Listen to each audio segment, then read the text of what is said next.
Marcos Youth. Sa ikauunlad ng bayan, disiplina at pagkakaisa ang kailangan. Oscar Lito Hernandez, former Mayor Rudy Manalo, former Mayor Boy Chua, at ang kasalukuyang Mayor na lungsod ng Lipa, Mayor Eric Africa.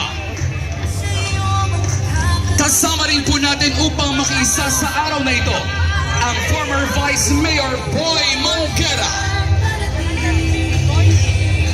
and Congresswoman Eileen Buhain. Muli kayong parito sa una.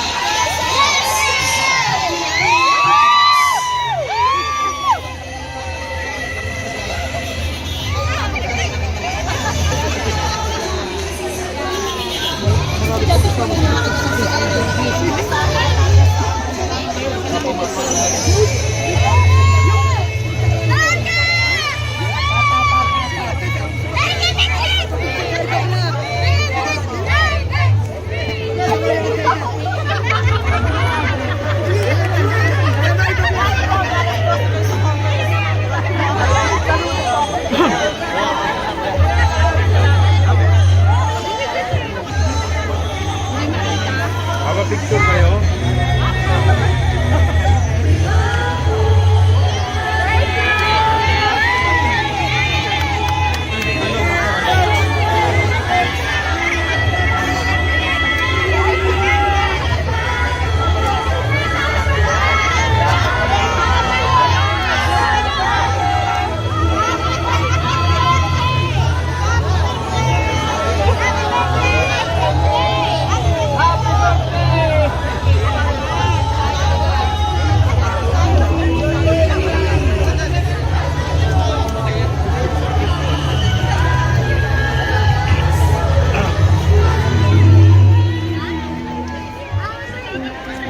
Grabe, para mas marami pa siyang tao na supporters dito kaysa sa Governor Vilma.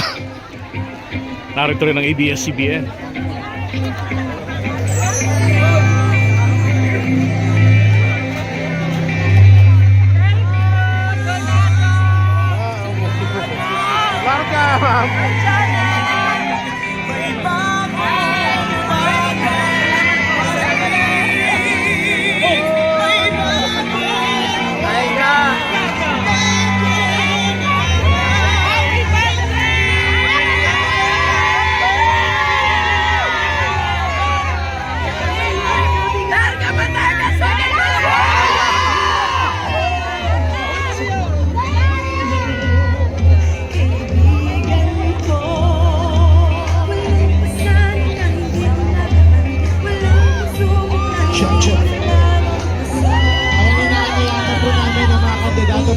Batangas na mag-proceed na po dito sa ating entablado.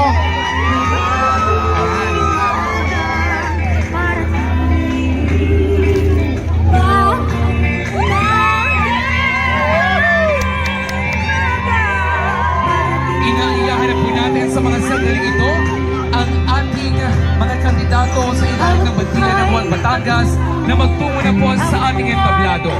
Ganoon din po sa mga minamahal nating supporters, kayo po ay ating inaayahan na kami ay samahan sa ating bulwagan sa bahaging harapan po ng ating entablado. Ayan, inaayahan na po natin ang ating mga kandidato. Dito po tayo sa bandang kaliwa po ng stage. Ayan, dito po tayo. Sa lahat po ng ating mga kandidato, dito po tayo sa kaliwa ng stage.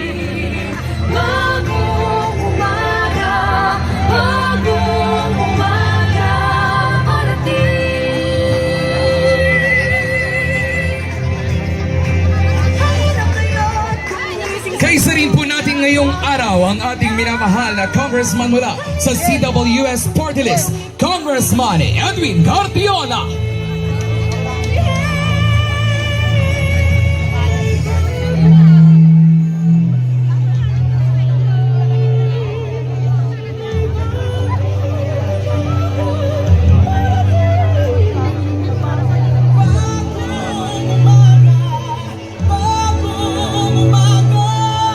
Bagong umaga para mí.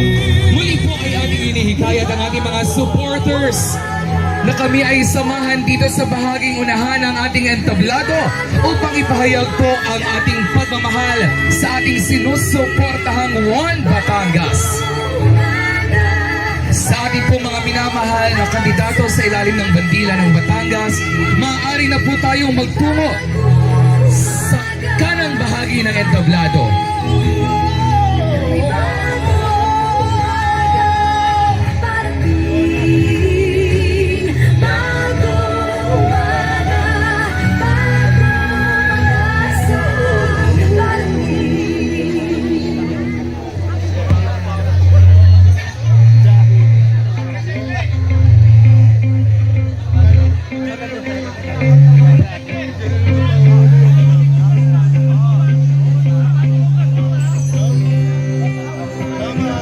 Check, check.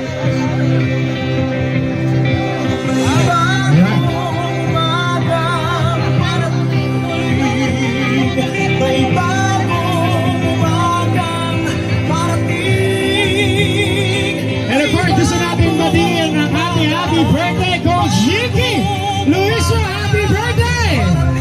And of course, birthday din po ng ating Honorable Beverly Rose de Macua. Happy birthday! And of course, Honorable Marvy Marino. Happy birthday! Ayan, selebrasyon ng araw na ito. Ayan, selebrasyon ng lahat ng kababayan natin sa lalawigan ng Batangas. Yes, Sir Bright, kaya naman tunay na makasaysayan ang araw na ito dahil hindi lamang tayo nadiriwang sa muling pagbabalik ng